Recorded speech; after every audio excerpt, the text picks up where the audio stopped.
A paz do Senhor, seja bem-vindo ao EBD em Foco. Meu nome é Herberson, eu vou fazer o comentário aqui nesse vídeo da lição número 1 do primeiro trimestre do ano 2020 da revista CPAD, essa revista aqui que você que é professor da EBD já deve ter adquirido aí, e essa lição número 1 traz como título Adão, o primeiro homem. Bem, se você já acompanha o EBD em Foco, sabe como funciona. Se você chegou aqui pela primeira vez, eu vou explicar rapidinho como que funciona esse vídeo. Nós postamos 2 vídeos toda semana. Então, um dos vídeos é em relação à lição de adultos. A gente posta outros vídeos em relação a outras coisas, mas em relação à lição de adultos, postamos 2 vídeos. Um na segunda-feira e o outro na sexta-feira. O da segunda-feira é uma aula completa, com um slide, passando por cada tópico e subtópico. O vídeo de sexta-feira é um vídeo onde eu comento 3 subtópicos que são escolhidos mediante votação dos usuários, as pessoas que já estudaram a lição e acham que alguns subtópicos são mais complicados ou merecem um destaque maior. Então a gente faz uma votação, escolhe os 3 subtópicos e faz esse vídeo aqui, que eu estou gravando agora, comentando somente 3 subtópicos. Acontece o seguinte, que nessa lição foi um pouco difícil a escolha dos subtópicos. Eu percebi que ficou muito empatado. Por quê? Porque um subtópico depende do outro. Então, apesar de ter sido escolhido 3 subtópicos, eu vou acabar comentando aqui a lição por completo. Eu vou fazer um comentário da lição por completo. A diferença desse vídeo para o outro é que aqui eu tenho um pouco mais liberdade de ir mais a fundo em algumas partes, tirar algumas dúvidas que já me perguntaram durante a semana, né? E que o outro vídeo eu acabo ficando preso à lição, 100% à lição. Nesse vídeo aqui eu tenho um pouco mais de liberdade de falar de outros assuntos, outras coisas, para aprofundar um pouco mais. Então eu tenho certeza absoluta que se você assistir esse vídeo até o final, você vai aprender muito. O pessoal perguntou muito aí sobre essa questão da criação, falar um pouco do Big Bang e tal, da ciência. Eu vou abrir aqui um parênteses em relação a isso. Vai ser bem interessante sobre a questão do homem ser a imagem e semelhança de Deus, o que isso de fato significa. Eu acho que essas 2 dúvidas foram as principais. E também sobre a questão da antropologia em si, falar um pouco de teologia sistemática e teologia bíblica, falar a diferença dos dois e como que você pode usar esses dois, tanto a teologia sistemática como a teologia bíblica, para ministrar essa revista de uma forma muito melhor. Então vamos lá. Se você tem interesse em assistir o outro vídeo, na descrição desse vídeo tem o link para você clicar e assistir. Tem também na descrição desse vídeo um link para um material em PDF para você baixar. Vários conteúdos, inclusive um que eu vou usar aqui nessa aula, esse material aqui eu imprimi. Vou usar aqui nessa aula do pastor Zacarias Severa de Aguiar. É um livro de teologia sistemática que eu peguei, mas dentro no link você vai ver uma grande quantidade de material, inclusive dentro do site do EBD em Foco tem vários conteúdos, slides em PowerPoint, dentre outros cursos, enfim. Vamos lá. Então vamos para a lição. A lição é aqui, no tópico 1, o pessoal que votou escolheu 1.1 e 1.3, que fala definição e objetivos. E é basicamente o que a gente realmente precisa saber sobre a antropologia bíblica. O que é essa antropologia? A antropologia é o estudo do homem. Então, quando a gente fala de antropologia, é o estudo do homem como um todo. E a antropologia bíblica fala do estudo do homem baseado nas escrituras. O que a Bíblia diz sobre o homem? Tem o que a Bíblia vai ensinar sobre o homem. E aí acontece o seguinte, as doutrinas dentro do meio cristão, vou colocar não somente evangélico, mas do meio cristão como um todo, estuda-se as doutrinas, as principais doutrinas bíblicas. Teontologia é o estudo de Deus, cristologia, o estudo de Cristo, pneumatologia, o estudo do Espírito Santo, e assim sucessivamente. E a gente chega na antropologia, que é o estudo do homem. Quando a gente chega na antropologia, a gente vai focar no homem que, de certa forma, estudando antropologia, entra cristologia, entra teontologia, entra a martiologia. Então é meio que misturado, né? É meio difícil você separar. A gente vai estudar o homem, mas quando a gente fala da queda do homem, a gente fala do pecado, que entra a martiologia. Quando a gente fala da redenção do homem, a gente fala de cristologia, ou de soteriologia, que é o estudo da salvação. Quando a gente fala da criação do homem, a gente fala de teontologia, que é o Deus criador. então acaba misturando tudo. Então, o professor DBD, ele tem que ter um pouco de conhecimento de cada uma das principais doutrinas. Por isso que eu sempre incentivo o professor buscar livros de teologia sistemática para aprender mais sobre as principais doutrinas que a gente precisa para ministrar uma aula de excelência. Bem, a teologia sistemática, ela pega esses tópicos e acaba estudando esses tópicos na Bíblia como um todo.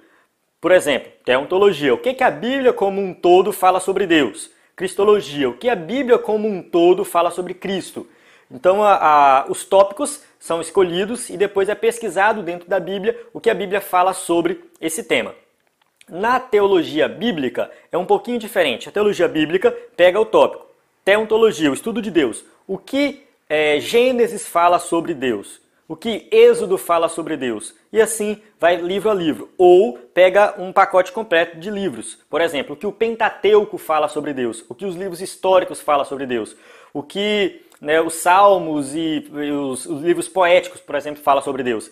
Então, é mais ou menos nesse sentido. No caso, se você for estudar a antropologia bíblica, baseado no caso, na teologia bíblica e não na teologia sistemática, você vai ver assim, o que o Gênesis fala sobre o homem, que é basicamente o que a gente está estudando aqui. A gente está focando muito no Gênesis, apesar de falar um pouco, citar outras passagens bíblicas, mas a gente foca muito no que o Gênesis está falando sobre o homem.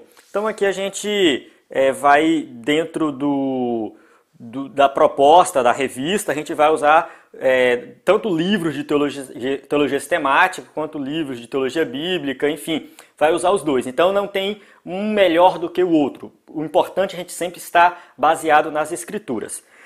Os fundamentos aqui, os objetivos, né? Quais são os objetivos dessa doutrina bíblica do homem? Então são vários objetivos. São responder perguntas que o próprio ser humano faz. Quem eu sou, para onde vou, qual é o meu objetivo de vida. O ser humano faz essa pergunta. A filosofia vai tentar responder, a sociologia vai tentar responder. Mas a teologia dá uma resposta muito mais concreta. E é isso que a gente precisa aprender, né? O que nós fomos criados por Deus, vivemos para a glória de Deus, para glorificar a Deus. E nós um dia vamos ter a nossa natureza restaurada, porque nós teremos um corpo glorioso, o pecado vai ser destruído, iremos viver eternamente com Deus. Então Deus tem um plano de salvação para todos os homens e a gente tem que entender isso. Então essa é a resposta que o mundo procura, que a teologia vai fornecer baseado nas Escrituras. Mostrar a dependência do homem em relação a Deus, né, o Criador e mantenedor de todas as coisas, levar o homem a reatar sua comunhão com Deus através de Jesus Cristo, o homem perfeito, e consolar-nos quanto ao nosso destino eterno por meio do sacrifício de Jesus no Calvário. Então basicamente os objetivos aqui é nós colocarmos o homem na posição que ele tem que estar. Nós não devemos desprezar o homem como se ele não fosse nada, porque ele é importante, é a criação de Deus, é a obra-prima de Deus, o ser humano tem que ser valorizado. E também não podemos supervalorizar o homem como se ele fosse mais importante do que Deus, como alguns fazem por aí, algumas teologias fazem por aí também. Enfim, então a gente evitar esses extremos e colocar o homem na posição que ele tem que estar, né, como criação de Deus para glorificar a Deus e que vai viver eternamente com Deus, né, enfim, porque o homem foi feito para viver eternamente. Então a gente encerra aqui o primeiro tópico, é bem básico mesmo. Se você quiser se aprofundar sobre a teologia, no caso a antropologia bíblica, pegue um livro de teologia sistemática e vá começar a estudar sobre esse tema. Mas a gente já vai entrar aqui nos outros tópicos, que já busca sobre isso. Então vamos lá. O tópico 2, o pessoal que votou escolheu o 2.1, a criação dos céus e dos anjos. Então, basicamente o tópico 2 vai falar da criação de Deus. A criação de Deus, eu vou pegar aqui um livro para a gente ilustrar aqui, é um tema muito debatido, né? A questão da criação. A questão da criação assim, a gente pega a Bíblia, vai lá, estuda a Bíblia. O que a Bíblia fala sobre a criação? No princípio criou Deus os céus e a terra. Então Deus criou todas as coisas. E aí, depois que fala da criação dos céus e da terra, entra nos 6 dias da criação. Então no versículo 1 de Gênesis, está falando do princípio de todas as coisas. Os dias da criação não fazem parte do versículo 1. Os dias da criação começam no versículo 2. Então, quando você vai para o versículo 2, a terra era sem forma e vazia, o Espírito de Deus pairava sobre as águas e disse Deus, haja luz. Então a gente começa os dias da criação, os 6 dias da criação, no versículo 2.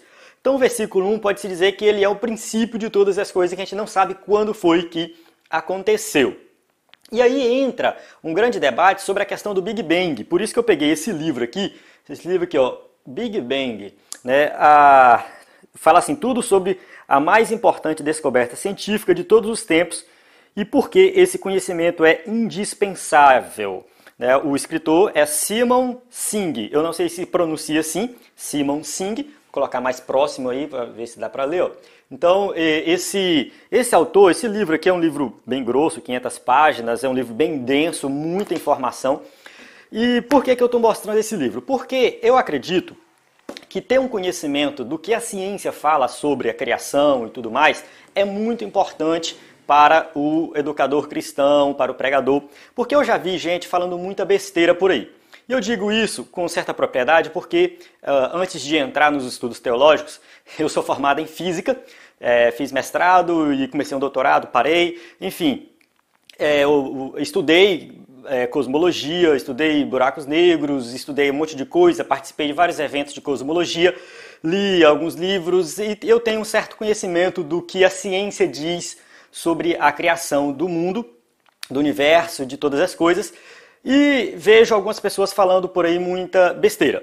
De fato, por quê? Porque não busca conhecimento. Então, quando a gente não tem o conhecimento, é melhor ficar calado ou, enfim, falar, gente, meu conhecimento é limitado, é só até aqui, porque a gente acaba falando muita besteira. Vamos lá, vamos entender. A propósito, esse livro é muito bom, é um livro excelente, eu recomendo. É um livro de divulgação científica, não é um livro para cientista, é um livro realmente para o público em geral. Então, se você quiser entender o que a ciência diz sobre um monte de coisa, ele fala do Big Bang, mas ele fala de muitas descobertas, compre esse livro. Ele é muito, muito, muito bom mesmo. E eu vou explicar aqui por quê.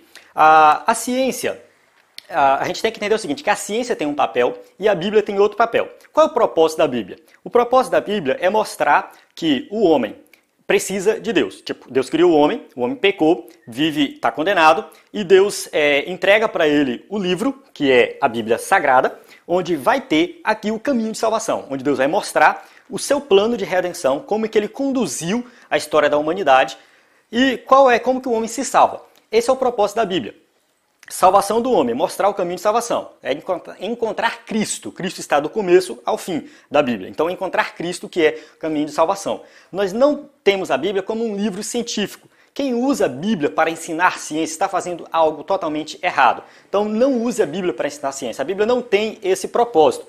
E a ciência, ela funciona da seguinte forma. Ela tem que explicar os fenômenos naturais com o que a gente tem. Não é que a ciência odeia a religião. Não é que a ciência odeia Deus, não existe isso. Tem muito cientista crente, eu digo isso porque eu estou dentro desse contexto de universidades e pesquisadores, eu sei que tem muitos cientistas crentes, fiéis a Deus, enfim, e não necessariamente isso impede ele de ser um cientista. Né? Inclusive, eu estava indo nesse caminho, dei uma pausa por causa de outros motivos, mas não tem problema nenhum. Porque a ciência ela tem os seus métodos. Então, o que a ciência dizia? A ciência ela muda com o tempo. Preste atenção. Preste bastante atenção nisso. O que a ciência dizia sobre a origem do universo? A ciência dizia, até o ano 1900 e pouco, 1915 mais ou menos, os cientistas acreditavam que o universo era estático e sempre existiu do jeito que ele era. Então, o universo sempre existiu, é eterno. Ele não foi criado, ele não teve uma origem. Ele sempre existiu. Isso era o que a ciência dizia até o ano 1915, mais ou menos. Depois do ano 1915, surgiu a proposta de que o universo foi criado. Criado não, que ele passou a existir. Né? Então, um cientista, de início foi um padre cientista chamado Lemaitre, que fez a proposta de uma teoria onde o universo teria começado. Ou seja, ele começou em um momento da história. Então, essa proposta não foi muito aceita. Por que ela não foi muito aceita? Devido a ele ser padre, muitas pessoas achavam que ele estava querendo fazer uma união da ciência com a Bíblia. Porque a Bíblia afirma que o universo teve um início. A Bíblia fala que não existia nada e Deus criou do nada. A criação de Deus é do nada. A palavra bará, criar, é criar do nada. Essa criação do nada foi feita por Deus. E aí, quando o padre lá, que era cientista, afirmou que o universo teve um início, não baseado na Bíblia, mas baseado nos seus estudos científicos, muita gente criticou ele por causa disso. No entanto, esse livro vai contar a história do desenvolvimento dessa teoria. Essa teoria que afirmava que o universo teve um início, ela foi ganhando força, foi feito algumas pesquisas, e quando chegou na década de 80 que ela de fato se firmou. E o nome Big Bang é um nome pejorativo, porque quando um cientista foi debater com outro, um era a favor da teoria que o universo teve um início, o outro era contra. No debate, um foi e criticou essa tua teoria do Big Bang. Ou seja, ele criticou o nome pejorativo, Big Bang, grande explosão. E aí o nome pegou, mas não significa que de fato teve uma grande explosão. O que a teoria afirma é que o universo teve um início. É isso que essa teoria afirma. E aí depois foi feito várias pesquisas, descobriram que o universo está se expandindo e que de fato o universo teve um início e a teoria acabou se confirmando. Apesar de ter o nome teoria, ela é comprovada e foi aceito no mundo científico que a ciência como um todo mudou de ideia. O universo não é mais estático. O universo ele teve um início e está se expandindo. Olha só como a ciência muda. E quando a ciência muda, ela casa com a Bíblia. Nesse ponto, tá? Nesse ponto, a ciência afirma que o universo teve uma origem e a Bíblia afirma que o universo teve uma origem. O que a ciência não consegue dizer é quem causou o universo. Porque na física tem tudo relacionado a causa e efeito. Se eu empurro uma cadeira, significa o quê? Que eu causei o movimento da cadeira. A cadeira se movimentou. Quem causou? O Erbson, que empurrou. A força que ele aplicou na cadeira fez a cadeira se movimentar. O universo surge do nada. Quem causou o universo? A ciência não tem uma explicação. Isso eu digo com propriedade porque eu participei de um congresso de cosmologia onde o professor que ministrou a aula falou isso. Ele colocou lá, esse é um grande problema da ciência hoje, explicar de onde veio o universo. Porque a física tem que dizer qual é a causa de todo efeito. E ninguém consegue dizer. Então ele tem algumas propostas teóricas. Por que eles não dizem que foi Deus que causou o universo? Porque não faz sentido a ciência falar disso. A ciência não tem o propósito de ser uma religião. Então, nós entendemos que foi Deus que causou o universo. Então, o Big Bang, do meu ponto de vista, é uma teoria comprovada e aceita e, para mim, casa perfeitamente com a Bíblia. Por quê? Porque fala que o universo teve uma origem. A ciência afirma com todas as palavras que não sabe quem causou, mas nós sabemos que através das Sagradas Escrituras que foi Deus que causou, foi Deus que deu origem ao universo, fez com que o universo fosse criado tudo que existe no universo. Então a gente tem que ter um pouco de cuidado de ficar criticando o que dizem acerca da origem do universo em relação o que a ciência diz, né? Dizendo que não casa com a Bíblia. Casa de fato com a Bíblia. Agora, os pormenores, como que foi que isso se deu, o que aconteceu após a origem do universo, a Bíblia não vai dar resposta. E a ciência tem o papel de investigar isso. A ciência vai investigar o que aconteceu, quantos anos se passaram, enfim. Mas isso aí é irrelevante para a nossa salvação. Então, o que a gente entende é isso, que Deus criou todas as coisas, Deus deu a vida, e aí entra a criação de tudo que existe, do universo. E aqui a lição, voltando aqui mais para a lição fala da criação dos anjos também. A Bíblia não diz quando que os anjos foram criados, mas a gente entende que eles foram criados após a criação do universo, dos céus e da terra. Após. E eles foram criados antes da queda, porque a gente entende que a queda, ali Satanás estava usando aquela serpente. Então, o pecado começou antes do homem, né? Foi os anjos que pecaram. Então, os anjos foram criados antes da queda e foram criados depois da criação do universo. Mas a gente não sabe qual o momento que os anjos foram criados. Então a gente tem isso aí, mas o que a gente entende é, Deus não somente criou o universo, como Ele sustenta o universo, como Ele está sustentando todas as coisas. Ele não criou, Ele abandonou o universo, como alguns pensam, mas Ele criou e está sustentando tudo que existe. Então vamos continuar aqui eu posso ter me alongado um pouco sobre esse tópico, mas eu tenho que esclarecer isso, né? Tenho que esclarecer essa questão, e eu recomendo você dar uma pesquisada um pouco mais a fundo sobre o que a ciência diz sobre a criação e tudo mais. Não estou falando de teoria da evolução, isso é outra história. Eu estou falando da criação do universo como um todo. Vamos entrar no terceiro tópico agora, que fala o seguinte: a criação de Adão, o primeiro ser humano. O tópico mais votado, o subtópico mais votado foi o 3.3, o homem torna-se alma vivente. No entanto, o 3.1 e 3.2 também tiveram muitos votos e ficou meio que empatado. Então eu vou comentar esse tópico como um todo. Eu vou falar da criação do homem como um todo aqui. Mais uma vez, a questão da ciência. A ciência afirma que o homem é resultado de um processo evolutivo, que evoluiu com milhões de anos. Isso aí, de fato, não existe uma comprovação, porque é algo muito aleatório. Estatisticamente é impossível a teoria da evolução ser uma teoria fundamentada. Ela é aceita por uma parte dos cientistas, mas nem todos os cientistas aceitam essa teoria como um todo. E ela é modificada com o tempo também. Então, com o passar do tempo, a origem das espécies escrita por Charles Darwin já está ultrapassado, já não vale mais. Entende? Então, assim, a teoria da evolução hoje usa genética, entre outras coisas. Mas o que eu quero que você entenda é o seguinte, em relação à teoria da evolução. Se um cientista quiser estudar, ele pode estudar, ele não precisa acreditar, né? Ser cristão e tudo mais. Tem algumas teorias que vão tentar casar a evolução com a Bíblia, mas enfim, tem alguns livros por aí que eu recomendo você ler. O livro do Ken Ham, que fala de criacionismo, o Adalto Lourenço, que fala também sobre esse tema, é um brasileiro cientista, né? E tem o Francis Collins, que também tem um livro muito bom chamado A Linguagem de Deus, que fala desse tema. Cada um vai apresentar uma teoria diferente, e aí eu recomendo você dar uma estudada para ver, pesquisa sobre design inteligente, também é um tema que o pessoal tenta explicar, mas o que acontece é o seguinte: quando a gente fala que o homem veio do macaco, está errado, tá? Uma coisa que eu não quero que você fale: a ciência afirma que o homem veio do macaco. A ciência não afirma que o homem veio do macaco. A ciência afirma que o homem e o macaco tiveram um ancestral comum, tiveram um ancestral que um lado foi para o homem e o outro foi para o macaco. Não estou dizendo que isso é verdade, eu não acredito nisso, tá? Só corrigindo que muita gente fala: a ciência afirma como veio do macaco. A ciência não afirma isso. A ciência afirma, repetindo, que o homem e o macaco tiveram um ancestral comum. No entanto, essa teoria ela tem muitas falhas, tem muitos furos, né? E aí eu fico com a Bíblia, porque a Bíblia vai afirmar que Deus criou tudo do jeito que já existe, né? Deus já criou do jeito que tem, do jeito que está.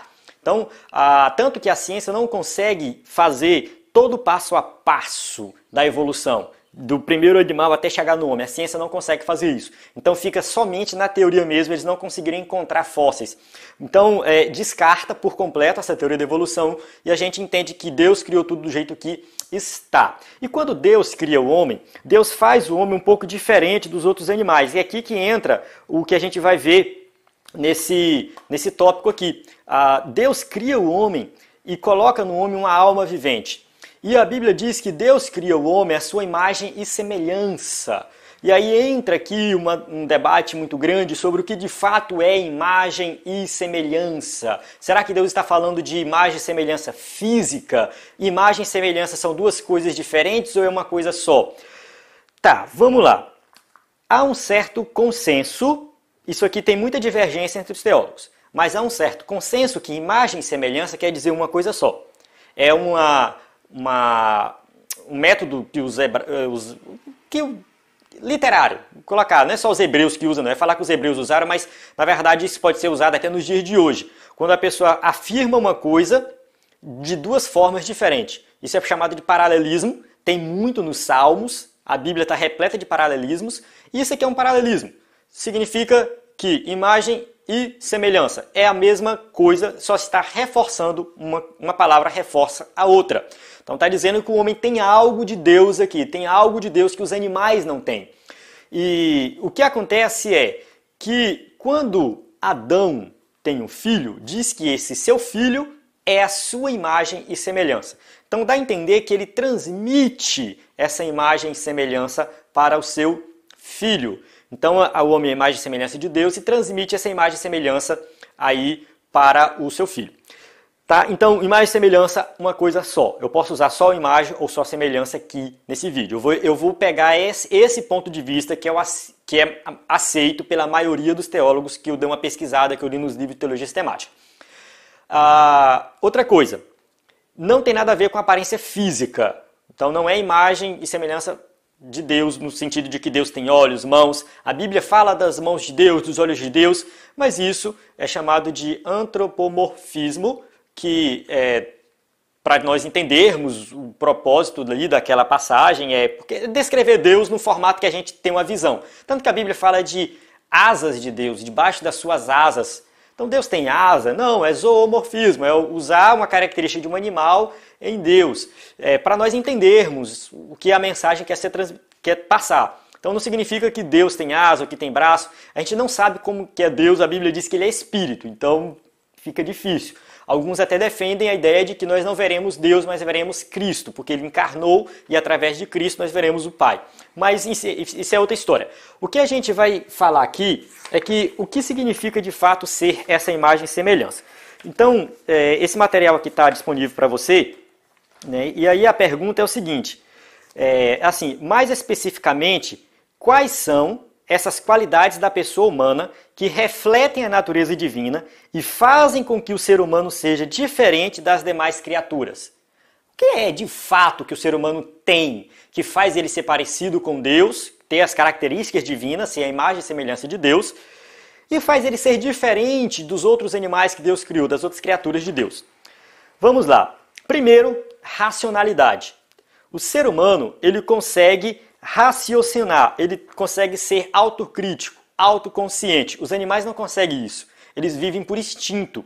Então Deus é autoconsciente, Deus ele é racional e ele cria um homem racional. É claro que tudo o que eu vou falar aqui, Deus tem isso de forma muito mais elevada, muito superior. Então, vou continuar aqui. A racionalidade tem aí com a ver um elemento dessa imagem de Deus. Espiritualidade, Deus é espírito e o ser humano tem também uma parte espiritual. Deus soprou no homem o fôlego de vida, então é o que está aqui, né? O homem torna-se alma vivente. Significa o quê? Que Deus colocou no ser humano também o seu fôlego, o seu espírito, e o homem colocou um espírito no homem, então o homem tem uma parte espiritual, uma parte imaterial, né? Já diferente dos animais. Que isso explica a nossa religiosidade. O ser humano busca algo espiritual, isso independente de onde ele vive. Responsabilidade. Deus nos deu o dever para cumprir. Os seres humanos não foram colocados na Terra simplesmente para existir ou gostar do seu ambiente. Então Deus deu a terra para o homem sujeitar e dominar sobre a terra. Então o homem tem essa capacidade diferente dos animais. Então o homem ele tem que cuidar, ele não tem que destruir a terra, ele não tem que poluir a terra, mas ele tem que cuidar e usar a terra para sobreviver. E aí continua aqui, moralidade, assim como Deus é um ser moral, o homem também é um ser moral. Então claro que a moral de Deus está muito elevada. Aí tem aqui potencialidade, né? O homem ele tem, no caso aqui, Deus fez o homem um sonhador, deu-lhe condições de ter visões de grandeza e de poder para cumprir os seus sonhos. Então, quando alguém quer conquistar algo, quer crescer na vida profissional, quer ir além, isso aqui é algo que Deus deu para nós. Então, isso é uma característica de Deus e tem no ser humano. Perpetuidade, Deus é perpétuo, sempre existiu, e o ser humano foi criado para viver para sempre. Então, são algumas características, aqui só algumas que eu citei, para nós entendermos o quê? Que, assim como Deus tem algumas características, ser espiritual, ser racional, ser perpétuo, o ser humano também tem, em um nível menor, mas tem também. Acontece o seguinte, que isso foi manchado pelo pecado. Devido nós pecarmos, no caso Adão pecou e nós também pecamos, nós manchamos essa imagem e semelhança, então todas essas características, todas essas qualidades são manchadas, estão no nível muito inferior, mas elas são restauradas quando o homem crê em Cristo como Salvador. Nós somos feitos à imagem e semelhança de Cristo também, quando nós cremos nele. Então a fé em Jesus restaura o homem, a imagem e semelhança de Deus, a um mesmo nível, aí entra algumas divergências e tudo mais, mas podemos dizer que é o mesmo nível de Adão e Eva lá no jardim. Então, nesse sentido de que o homem volta a ter comunhão com Deus, volta a ter paz com Deus, mas é só quando a salvação se consumar, que nós sermos glorificados, é que nós teremos todas as nossas características de volta de forma plena.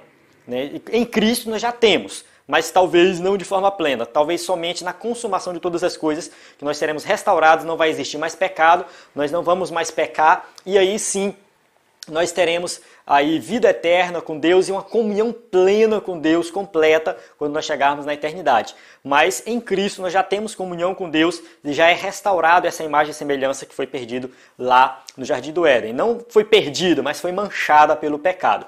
Bem, eu acho que eu já me alonguei demais, né? Eu chego aqui nesse tópico. Eu não vou comentar o tópico 4, acredito que ele está bem explicado aí, né? Mas aqui fala aqui no sentido de que a missão da tarefa do homem é glorificar a Deus, propagar a espécie, governar e administrar o planeta. Eu já falei um pouco disso nos tópicos anteriores, né? Que o homem tem que glorificar a Deus, ele tem que governar a terra, cuidar da terra, do que Deus deu. Isso faz parte do homem ser imagem e semelhança, né? Porque os animais não têm essa capacidade de domínio e o homem tem essa capacidade de domínio. Então o homem recebe de Deus essa capacidade de relacionar com o outro, relacionar com Deus e dominar sobre todas as coisas. Essas três características, relacionar com o outro, relacionar com Deus e dominar sobre tudo, isso está relacionado ao homem ter a imagem e semelhança de Deus. Porque os animais não têm, mas nós temos. Amém?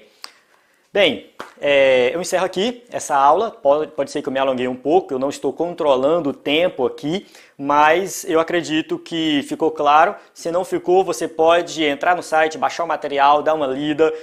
Tem o WhatsApp aí, você pode mandar mensagem, pode deixar seu comentário. A gente está aqui para aprender uns com os outros. Eu não sou o dono da verdade, mas eu também aprendo muito com os irmãos que entram em contato comigo. Então eu conto com a sua participação. Entra no site do EBD em Foco, baixa o material, estude, se prepare e ministre uma aula de excelência. A paz do Senhor. Até a próxima aula.